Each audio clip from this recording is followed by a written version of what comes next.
Praise the lord. ఈరోజు April 8వ తేదీ మంగళవారం. దేవుని వాగ్దానం సామెతలు 15వ అధ్యాయం 30వ వచనం. మంచి సమాచారము ఎముకలకు పుష్టినిచ్చును. మంచి సమాచారము ఎముకలకు పుష్టినిచ్చును.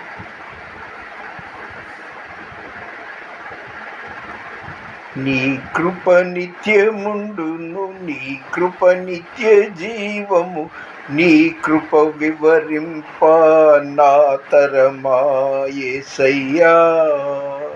నీతిమంతుల గుడారాలలో వినబడుచున్నది రక్షణ సంగీత సునాదము. ప్రతి చరణము వెంట పల్లవి ఉన్నట్లే ప్రతి క్షణమున నీవు పలుకరించావు.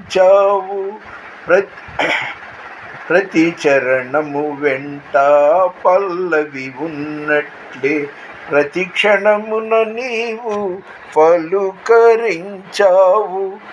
ప్రతికూలమైన పరిస్థితులన్నీయు కనుమరుగైపోయేనే. ప్రతికూలమైన పరిస్థితులన్నీయు కనుమరుగైపోయేనే. దేవునికి స్తోత్రం. మాయా ప్రపంచంలో జీవిస్తున్నామండి.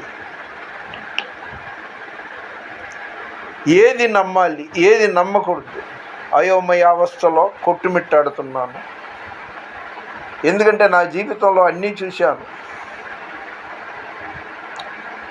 క్రైస్తవుడిగా ఉంటూనే 6-7 సార్లు విజయవాడ ఇంద్రకీలాద్రి పర్వతం మీద ఆ దేవాలయానికి సందర్భవశాత్తు వెళ్ళాను.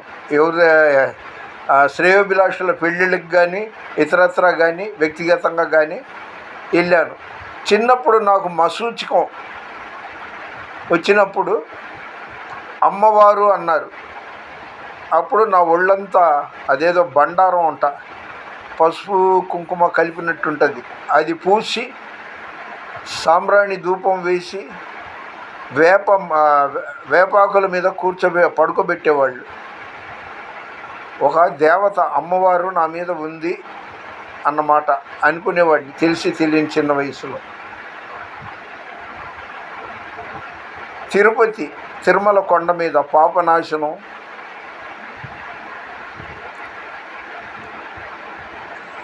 ఇంకొకటి ఏదో ఉందండి, అక్కడికి వెళ్ళాను, స్నానాలు చేశాను. దేవుళ్ళంతా ఒకటే అనుకున్నాను. అలా లోకస్తుడిగా ఉన్నాను. నేను సత్యం తెలుసుకొని దేవుని సేవకుడిగా అభిషేకింపబడ్డ తర్వాత నేనే దేవుడను, నేను తప్ప వేరొక దేవుడు నీకు ఉండకూడదు అని నిర్గమకాండం 20వ అధ్యాయం 2వ వచనంలో చెప్పిన దేవుడు, వేరే వాళ్ళకి నేను మొక్కితే నేను రోషం గల దేవుడిని అని హెచ్చరిక అదే 20వ అధ్యాయం 5వ వచనంలో చెప్పాడు. నమ్మకమైన వీలైనంత మంచి క్రైస్తవుడుగా సేవకుడుగా కొనసాగుతూ, తెల్లగా ఉంది కదా పాలు అనుకునేవాడిని, నల్లగా ఉంది కదా నీళ్లు అనుకునేవాడిని. ఇంత ఉపోద్ఘాతం చెప్పడానికి మెయిన్ కారణం ఏంటంటే ప్రవీణ్ పగడాల గారు, అది హత్య యాక్సిడెంటా నాకు తెలియదు. 100 మంది లేదా 1000 మంది 10,000 మంది హత్య అంటే నేను కూడా అలాగే అనుకున్నాను. ఇప్పుడు మెజారిటీని బట్టి నేను కూడా అలా అనుకున్నాను, బాధపడ్డాను, సానుభూతి చెందాను, ఆ కుటుంబం కోసం ప్రార్థన చేశాను. పోస్ట్ మార్టంలో కానీ పోలీస్ నివేదికలో కానీ న్యాయం జరగాలని ప్రార్థనలో పెట్టుకున్నాను. అలాగే దానికి స్పందించిన వాళ్ళలో అనీ జాన్సన్ గారు కానీ ఇంకా ఎంతోమంది వచ్చారు కదా.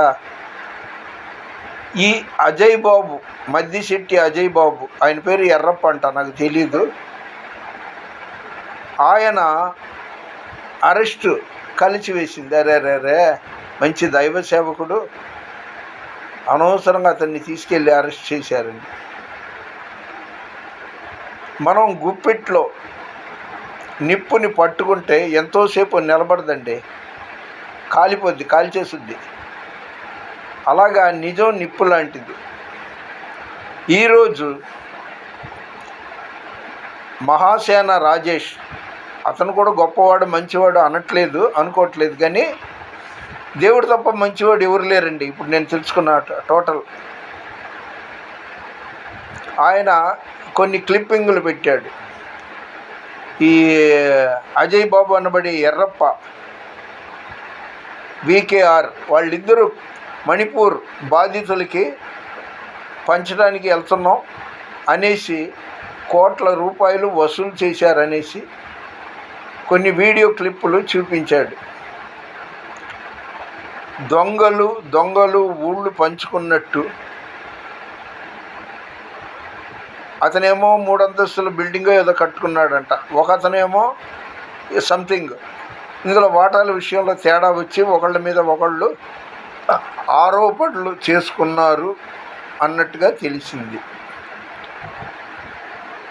వాడెవడో చెంచా జోసెఫ్, అంటే అసలు పేరు ఆరోగ్యస్వామి జోసెఫ్, వాడు పెద్ద మాయావి, నిజమైన క్రైస్తవుడు కానే కాదు, బైబిల్ నాలెడ్జి అసలు లేదు. వాడు తగుదనమ్మా అని స్టూడియోలకి వెళ్ళి టీవీల్లో ఇంటర్వ్యూలు ఇచ్చుకుంటూ మాట్లాడారు పొంతన లేని మాటలు. అయ్యా, ఈ వీడియో చూస్తున్న వాళ్ళలో హిందూ సహోదరులు ఎవరైనా ఉంటే వాళ్ళకి నా విజ్ఞప్తి ఏంటంటే, ఒక పిచ్చోడిని తీసుకొచ్చి ఆడు పాస్టర్ అనుకుని పాస్టర్ జోసెఫ్ అని పెడుతున్నారు. అది రాంగ్ అండి. అతని మాటలను బట్టి నేను బైబిలు తెరిచి చదవను, అతన్ని బైబిల్ తెరిచి నేను అడిగిన రెఫరెన్సులు చెప్పమనండి, చూడకుండా నేను చెప్తాను. లేదండి, ఒక్క మెతుకు చాలు. అతను ఆరోగ్యస్వామి జోసెఫ్ కాదు, చెంచా జోసెఫ్. కాబట్టి బొట్టు పెట్టించుకున్నాడు. ఇంకొకళ్ళ ఇతర దేవతలకి నేను తప్ప వేరే దేవుడు ఉండకూడదు, ఇతర దేవతలకి జై కొట్టకూడదు అని ఉంది. వాడు ఆ జై కొట్టాడు, అది బాధాకరంగా ఉంది. ఇప్పుడు ఈ అజయ్ బాబు, వికేఆర్ వీళ్ళ గురించి ఆ వీడియోలు చూసిన తర్వాత టోటల్గా నాకు తెలిసింది, నేను నమ్ముకున్నది ఏంటంటే, దేవుణ్ణి తప్ప ఎవరిని నమ్మకూడదు. నమ్మినట్టుగా కనబడాలి కానీ వాటికి సహకరించకూడదు. కీర్తన గ్రంథంలో ఓ మాట ఉంది, మనుషులను నమ్ముకొనుట కంటే యెహోవాను నమ్ముకొనుట మేలు, రాజులను ఆశ్రయించుట కంటే యెహోవాను ఆశ్రయించుట మేలు అని. కాబట్టి ఈ మణిపూరు బాధితుల కోసం ఆ ఎర్రప్ప గారు, వికేఆర్ కలిసి కోట్లు వసూలు చేసి వాళ్ళకి ఇస్తామని వీళ్ళు బొక్కేశారన్నట్టుగా టోటల్గా నాకు తెలిసింది. ఏది వాస్తవం ఏది అవాస్తవం తెలియని సందిగ్ధావస్థలో ఉన్నాను. ఎందుకంటే నా రూటు యేసుక్రీస్తు, ఆయన సన్నిధిలో ఉండడం, ప్రార్థన చేయడం, అనేకులకు మేలుకరంగా నేను నడుచుకోవటానికి ఎందరికోసమో ప్రార్థనలు చేస్తుంటాను. నా ప్రార్థన ద్వారా ఎందరికి మేలులు, స్వస్థతలు జరిగింది. ఈ ప్రార్థన చేసినందుకు 200, ఆ ప్రార్థన చేసినందుకు 500, ఇలాగ ఏనాడు ఎవరిని పీడించలేదు, పిండలేదండి. వాళ్ళు ఎవరైనా ఇస్తే తీసుకుంటా. మీరు హిందువులా, ముస్లింలా, క్రిస్టియన్లా, బౌద్ధులా, ఎవరిని ఏనాడు అడగల. వాళ్ళు ప్రార్థన చేయమనడమే ఆలస్యం. ఎందుకంటే ప్రయాసపడి భారము మోసుకొనుచున్న సమస్త జనులారా నా యొద్దకు రండి, నేను మీకు విశ్రాంతి కలగజేతును అని చెప్పిన యేసు ప్రభునే మైండ్లో పెట్టుకున్నాను. ఒక్కసారి నిర్ఘాంతపోయాను. నిజమే, ఆ 2-3 గురించి అని కాదు, క్రైస్తవ్యం ముసుగులో ఉన్న వాళ్ళని వివరించాలంటే మేక, వన్నె, పులులు. అంటే మేకలాగా మెత్తగా ఉండి లోపల పులి అన్నమాట వాళ్ళు. అలాగే అలాంటి వాళ్ళని గోముఖ వ్యాఘ్రం. గోవు అంటే ఆవు తెలుసు కదా, ఆ ముఖంతో అరే సాత్వికంగా ఉన్నాడులే మంచోడులే అనుకుంటే, వ్యాఘ్రం అంటే పులి. అదేవిధంగా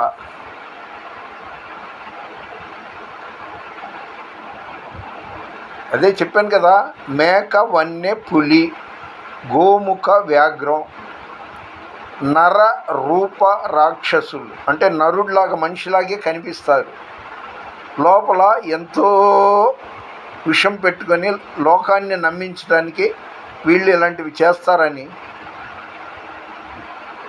దాన్ని బట్టి ఆ టైటిల్స్ ఉన్నాయి. ఏది ఏమైనా మోసపోకుడి, దేవుడు వెక్కిరింపబడడు. మనుషుడు ఏది విత్తునో ఆ పంటనే కోయును అని దేవుడు చెప్తున్నానుగా. ఇప్పటికీ నేను బార్బర్ షాప్కి వెళ్ళినా, టిఫిన్ తిన్నా, అదంతా హిందూ సహోదరులదే. ముస్లింలు ఉన్నారు. నువ్వు ఈ మనిషి, నువ్వు ఆ మనిషి అని నేను ఏనాడు వివక్ష చూపల.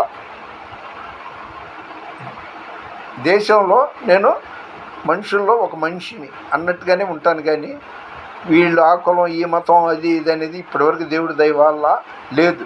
అందుకే మత్తయి సువార్త 5వ అధ్యాయంలో హృదయ శుద్ధి గలవారు ధన్యులు, వారు దేవుని చూచెదరు. దేవుణ్ణి చూడాలంటే నిజంగా హృదయపూర్వకంగా దేవుణ్ణి చూడటానికి ఇష్టపడతాను. మరి కొన్ని అన్ని పాస్టర్ ఫెలోషిప్లు కాదు, కానీ నా అనుభవంలో 1-2 పాస్టర్ ఫెలోషిప్లలో కూడా ఇంతేనండి.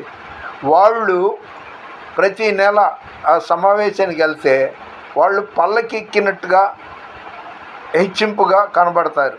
ఎవరు? ప్రెసిడెంటు, సెక్రటరీ, కోశాధికారి, జాయింట్ సెక్రటరీ ఇలాగ ఉంటారు కదా వాళ్ళు. అంటే ఈ మెంబర్లేమో పల్లకి మోసేవాళ్ళలాగా సభ్యులు. వాళ్ళు హెచ్చించుకుంటారు, వాళ్ళు చెప్పుదురే కానీ పాటించరు. అందుకని ఇప్పుడు నేను విషయానికి వస్తే, ఆ సంఘం చాలా గొప్పది, ఈ సంఘం మంచిది కాదు, ఈ సంఘంలో పర్వాలేదు అని నేనేమి జడ్జిమెంట్ ఇవ్వట్లా. ఏ సంఘమైనా యేసుక్రీస్తు అందరికీ ప్రభువు. ఏ సంఘమైనా సరే యోహాను సువార్త 1వ అధ్యాయం 1వ వచనం నుండి చూస్తే దేవుడు వాక్యం ద్వారా మాట్లాడతాడనేది దాని తాత్పర్యం. అయితే నేను కూడా చాన్నాళ్ళుగా చాలా బాధలు అనుభవించా. ఏ బాధలు? ఆత్మీయ బాధలు. ఒక దరిద్రుడు దేవమాత అంటే దేవుని యొక్క తల్లి మరియమ్మ గారిని వ్యభిచారం వల్ల, అంటే భర్త లేకుండా కన్నది లేదా కొలట అని చెప్పడం, ఆ లోతు తన బిడ్డలతో శయనించడం. ఏమంటే వీళ్ళ గ్రంథాలు వీళ్ళు చదువుకొని చక్కగా భక్తి పార్వశ్యంతో వాళ్ళ దేవుడిని ప్రసన్నత చేసుకోవచ్చుగా. అందుకు నేను కూడా చాలా బాధలు పడ్డాను. 3 మేకులు శిలువ మీద కొట్టబడి దాన్ని పీక్కోలేక చచ్చిపోయినోడు ఆ శవం దేవుడా అని రాధా మనోహర్ దాస్ లాంటి నీచుడు ఈ శవశక్తి దుర్గుణ వీళ్ళు అనడానికి నా వంతు నేను కూడా ప్రతిస్పందించి కొన్ని వీడియోలు పెట్టాను. ఏమంటే మీ నాన్నని తిడితే ఎవరికైనా మీకు కోపం రాదా? అలాగే మా నాన్న, మా ఆస్తి, మా దేవుడు, మా బలం యేసు ప్రభువుని అలా అంటే మాట్లాడే దేవుడు బైబిల్ అని మేము విశ్వసిస్తాము. మరి పరిశుద్ధ గ్రంథాన్ని తొక్కడం, కాల్చివేయడం ఇలాంటివి చేస్తే మాకు బాధగా ఉండదా? అస్తమానం ఆ శవశక్తి దుర్గుణ యేసుప్రభుని వాళ్ళ దేవుళ్ళని మొక్కుకోండి, ప్రార్థించుకోమనండి, ప్రసన్నుడిని చేసుకోండి. కైవల్యంగా ఉంటుంది. అంతేగాని భారతదేశంలో ఒక్క చర్చి ఉండకుండా చేస్తాను, వీడి అబ్బ జాగిరా, అలాగే ఒక పాస్టర్ లేకుండా అతను చనిపోయే లోపుగా ఒక పాస్టర్ ఉండకూడదంట. ఏమంటే పురుషులందు పుణ్యపురుషులు వేరయ్యా విశ్వదాభిరామ వినురవేమ. దొంగ నేను దొంగని, హంతకుడు నేను హంతకుడు నేను బోర్డు కట్టుకొని ఊరంతా తిరగడు. అందుకని పాస్టర్ అనే ముసుగులో ఎందరో ఉండొచ్చు, కాదంట్లా. నా అనుభవంలో కూడా కొందరిని చూశాను. దేవుడు అలా చెప్పలా, నువ్వు ఏది విత్తుతావో ఆ పంటనే కోస్తావో, మోసపోవద్దు. ఆయన చూస్తున్నాడు, వింటున్నాడు. ఆయన రాకడ దగ్గరలో ఉంది, కడవరి రోజుల్లో ఉన్నాము. ఈరోజు ప్రత్యేకంగా నేను తీర్మానించుకుంది ఏంటంటే, అతన్ని చంపేశారు, 1000 మంది అతన్ని చంపేశారు అనగానే నిజమే అనుకునే రకంలో నేను ఒకడిని. అది మర్డరా లేక యాక్సిడెంటా అనేది నాకు తెలియదు. అలాగే అజయ్ బాబుని అరెస్ట్ చేశారని చిత్తశుద్ధితో నిష్కల్మషంగా ప్రార్థనలో అతన్ని విడిపించి తన భార్య బిడ్డల వద్దకు చేర్చు అని ప్రార్థన చేస్తూనే ఉన్నా. అతను చాలా నీతిమంతుడు, నిజాయితీ పరుడు, ప్రార్థనా పరుడు అనుకున్నా. అలాగే వికేఆర్ అతను కూడా క్రైస్తవ్యాన్ని గురించి అనుకూలంగా మాట్లాడడాన్ని బట్టి నేను అలాగే అనుకున్నాను. ఇంకా నేను ఎవడో వాడు గొప్పవాడు, వీడు బలహీనుడు, వాడు మోసగాడు, ఇవన్నీ అనుకుంటూ కూర్చునే కంటే నేను అచ్చం దేవుని సన్నిధిలో గడపటానికి ఇష్టపడుతున్నా. దేవుడు ఒక మాట అన్నాడండి, లోకంలో నుండి మిమ్మల్ని వేరు చేశానని. ఈ లోకంలో జీవిస్తున్నాం. లోకంలో ఒకడు బీడీ తాగుతాడు, ఒకడేమో పాముని మొక్కుతాడు, ఒకళ్ళేమో ఏదో చేస్తారు. అలాంటివి నువ్వు చెయ్యొద్దు అన్నట్టుగా లోకం నుండి మేము వేరు చేస్తుంది. అంటే మీ పౌరస్థితి పరలోకమందుంది అని యేసు ప్రభు చెప్పాడు. అందుకని ఎక్కువ శాతం నేను 100కి 110 పాళ్ళు నీతిమంతుడిని, నిజాయితీపరుడిని అనట్లా, కానీ ఎవరిని మోసం చేయాల. ఎక్కువ ప్రార్థన చేస్తూ గడుపుతున్నాను. అలాగని మహాసేన రాజేష్ సద్గుణ సంపన్నుడని నేను అనుకోవట్లా.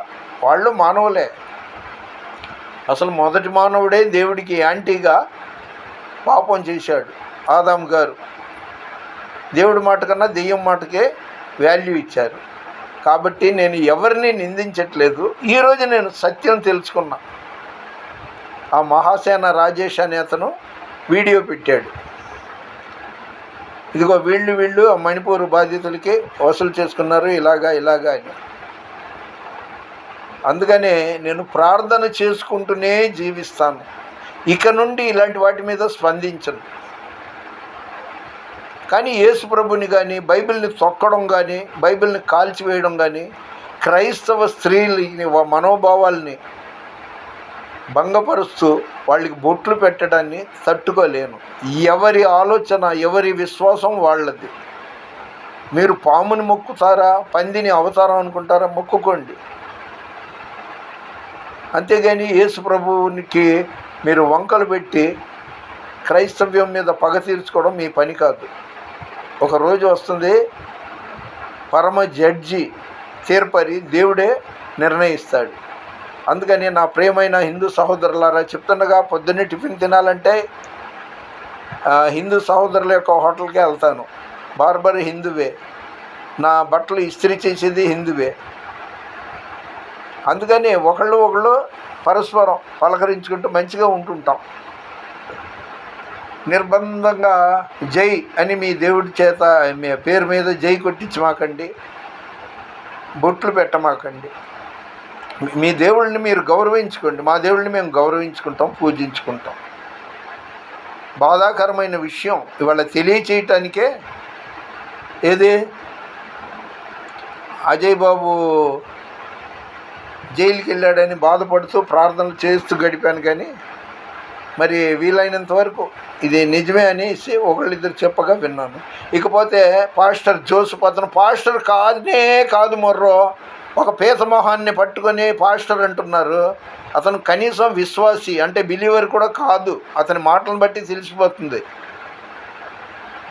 ఒక గుర్రాన్ని పట్టుకుని జై గుర్రం అనమంటే అతను అనేశాడు.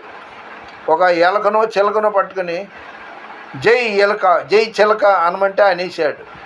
అక్కడే అతని క్రైస్తవ్యం తెలిసింది. కాబట్టి ఆ ఆరోగ్య స్వామి జోసెఫ్ క్రైస్తవుడు, నామకవాస్య క్రైస్తవుడు కావచ్చు, కానీ సేవకుడు మాత్రం కాదండి. మీ సమయాన్ని వ్యర్థం చేసుకోమాకండి. పనికి మాలిన వాడిని మీ ఎదురుగా పెట్టుకుని వాళ్ళతో ఇంటర్వ్యూలు చేయమాకండి.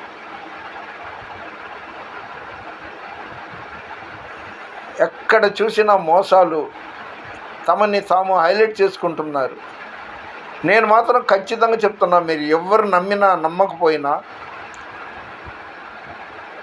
77 సంవత్సరాలు ఇంకా నాకు యేసుతో ఉండాలి, ప్రార్థన చేయాలి, 10 మంది కోసం ప్రార్థన చేయాలి అనుకుంటూ ఇప్పటికీ నా ప్రార్థనలో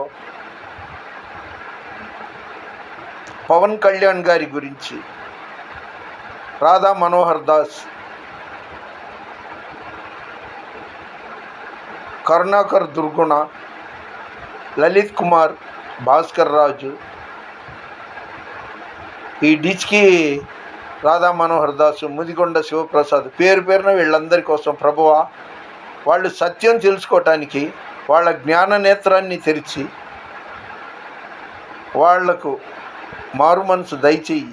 వాళ్ళు ఏమంటున్నారో ఏం చేస్తున్నారో తెలియక చేస్తున్నారు, వాళ్ళని క్షమించు అని ప్రార్థన చేస్తూనే ఉన్నాను. అమ్మో, నాకు బుద్ధి వచ్చిందండి. ఎందుకంటే కొన్ని పాస్టర్ ఫెలోషిప్ల్లో కూడా ఇలాగే ఉంటుంది. మేమంతా పల్లకిలో ఎక్కుతాము, ఏదే కమిటీ వాళ్ళు మాత్రం పల్లకి ఎక్కుతారు, మిగతా వాళ్ళేమో పల్లకి మోయమంటారు. వాళ్ళు చెప్పింది వేదం అన్నట్టు ఈ సభ్యులేమో తలకాయలు ఊపాలి. ఎక్కడి గొంగళి అక్కడే. అందుకనే నేను ఇక నుండి ఎవరిని నమ్మదలుచుకోవాలి, నా నీడను కూడా నమ్మకూడదు. యేసుని నమ్మండి. యేసు నిజ దేవుడు. ఆయన నైవేద్యం అడగని దేవుడు, నిలువు దోపిడీ అడగని దేవుడు, వాక్యం ద్వారా మాట్లాడే దేవుడు. నువ్వు బీద, నువ్వు గొప్ప, నువ్వు పలానా కులం, నువ్వు పలానా మతం అని అనని దేవుడు. ఆయనకు అందరూ ఒక్కటే. అందుకే ఒక మాట చెప్పి ముగిస్తా. యోహాను సువార్త 3వ అధ్యాయం 16వ వచనం, దేవుడు లోకమును ఎంతో ప్రేమించాను. లోకం అంటే నువ్వున్నావు, నేనున్నాను, ఒక సాహిబ్ గారు ఉన్నారు, ఒక బౌద్ధ మతం వాళ్ళు ఉన్నారు, పార్సీలు ఉన్నారు, సిక్కులు ఉన్నారు, అనేకులు ఉన్నారు. వాళ్ళందరినీ దేవుడు ప్రేమిస్తున్నాడు. మనందరికీ ఒకడే సూర్యుడు కనిపిస్తాడు. దేవుడు లోకమునకు వెలుగై ఉన్నాడు. మీరు లోకానికి వెలుగై ఉన్నారనేసి తన సేవకుల్ని, పనికి మాలిన వాళ్ళని తన సేవకులుగా ఎంచుకొని పనికి వచ్చే వాళ్ళకి మార్చిన దేవుడు. ఆదికాండం 2వ అధ్యాయం 7వ వచనంలో, దేవుడైన యెహోవా నేలమంటితో నరుని నిర్మించి వాని నాసికారంధ్రములలో జీవవాయువును ఊదగా నరుడు జీవాత్మ ఆయను. అంటే నీలో నాలో ప్రతి ఒక్కరిలో యేసు యొక్క ఊపిరి ఉంది.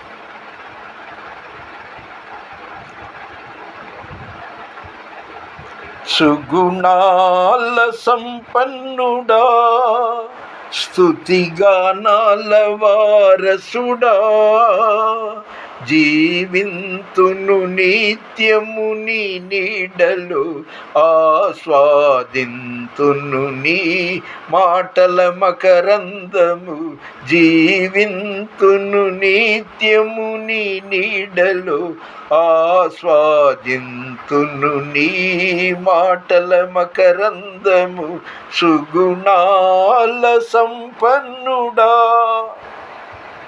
ఈ వీడియో చూసిన వాళ్ళు, చూస్తున్న వాళ్ళు, విన్నవాళ్ళు, వాళ్లను, వాళ్ళ కుటుంబాల్లోని ప్రతి ఒక్కరిని దేవుడు ఆయురారోగ్యాలతో, శాంతి సమాధానంతో వర్ధిల్ల చేయునుగాక. దయచేసి పెద్దవాడిని నాకు ఒక 100 రూపాయలు పంపండి, ఒక 1000 రూపాయలు పంపండి ఫోన్పే అని నేను అడగట్లేదు. కానీ నాకు కావాలి, డబ్బులు కావాలి, చాలా కావాలి. నేను ఉండేది రెంటెడ్ హౌసే. అయితే మీ నుండి నేను కోరేది ఏంటంటే ఒక మంచిని విస్తరింప చేయండి. ఈ వీడియోని షేర్ చేయండి, లైక్ చేయండి, సబ్స్క్రైబ్ చేయండి. సర్వే జనా సుఖినో భవంతు. మన వినికిడిలో దేవుడు ఈ కొన్ని మాటలు దీవించునుగాక. దేవుని పరిచర్యలో రత్నం ఫ్రాన్సిస్, మ్యాన్ ఆఫ్ గాడ్.